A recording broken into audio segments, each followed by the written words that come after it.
Hey guys, this is how to enable two-factor authentication for a Facebook account. So first thing that you will do is go to your facebook.com, and from here just simply click on this, and from here just click on settings and privacy, and after that just go to settings, and from here just go to see more in accounts center, and after that just simply go ahead and go to password and security.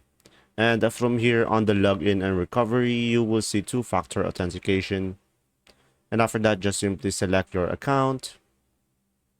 And from here, guys, you should be able to see here multiple options to turn on your two-factor authentication. You can use authentication app, which you can download on a Google Play Store or App Store, or you can just simply go for text messages, or you can go for security keys.